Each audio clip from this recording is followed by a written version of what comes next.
সম্মানিত দর্শক, আসসালামু আলাইকুম। আমি যে আজ থেকে 4-5 দিন আগে একটা ভিডিও ছাড়ছিলাম যে এই সার দিলে মূলা শাক দ্রুত বৃদ্ধি হবে। মূলা শাক বৃদ্ধি করার জন্য ঘরোয়া উপায়। আমার এই ভিডিওটা যারা আপনারা দেখেন নাই, কষ্ট করে একটু দেখে নেন। আলহামদুলিল্লাহ, দেখেন আজকে 5 দিন পরে আমাদের মূলা শাক সম্পূর্ণ খাওয়ার উপযোগী। দেখেন আমরা এখন বুঝতে পারলাম যে আমরা যারা এই খাওয়ার জন্য শাকসবজি আমরা করব, আমরা এখানে তরল জৈব সার ছাড়া অন্য কিছু ব্যবহার না করলে ভালো, যেহেতু আমরা ন্যাচারাল খাবো। দেখেন আলহামদুলিল্লাহ, আমরা যদি দেখি সম্পূর্ণ আলহামদুলিল্লাহ পুরো খাওয়ার উপযোগী হয়ে গেছে। তাইলে আমরা এই শাকটা কিন্তু আমরা রোপণ করছি নভেম্বর মাসের 1 তারিখ বীজ রোপণ করছি। তা আজকে 22 তারিখ, কিন্তু আমি যদি তরল জৈব সারটা আগে দিতাম তাহলে আগে খাওয়ার উপযোগী হয়ে যেত, কিন্তু আগে দেয় নেই। কী কারণে দেয় নেই?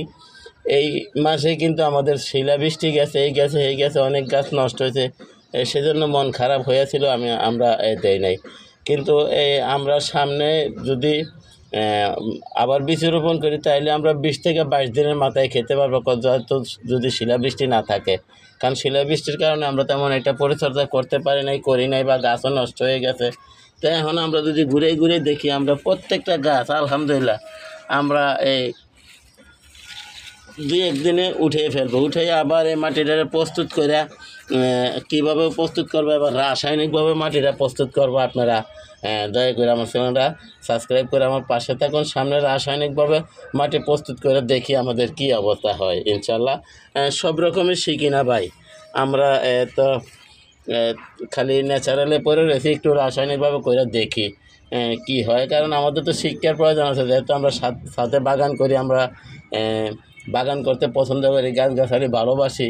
তো আমরা একটু সব পথে করে দেখি না, নষ্ট হলে আর কয় টাকার বেশি নষ্ট হবে, আর টিকে গেলে নাইলে একবেলার শাক বাঁচবে।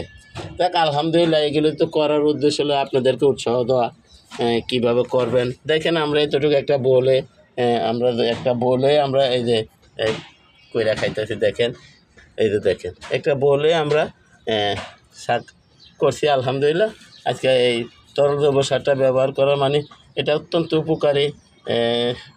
কি বলবো, মানে আজকে 5 দিনের মাথায় খাওয়ার উপযোগী হয়ে গেছে। আপনারাও দেখতে পারেন, শিখতে পারেন, জানতে পারেন। তো আলহামদুলিল্লাহ দেখছেন আমাদের এই একটা প্লাস্টিকের বলে কি পরিমাণ সার হয়েছে, শাক হয়েছে। আপনারা দেখেন কোনো সার মার ছাড়া কী ধরনের শাক হয়েছে, আপনারা দেখেন একটু। আলহামদুলিল্লাহ আর শাকগুলো কত বড় বড় হয়েছে মাশাআল্লাহ, মানে খাওয়ার পুরোপূর্ণ উপযোগী হয়ে গেছে। আমরা যদি একটু ভালোভাবে দেখেন, এই যে দেখেন আলহামদুলিল্লাহ রিজিকের মালিক আল্লাহ। তো সবাইকে ধন্যবাদ জানিয়ে আজকের মতো এখানে রাখি। আসসালামু আলাইকুম ওয়া রাহমাতুল্লাহি ওয়া বারাকাতুহু।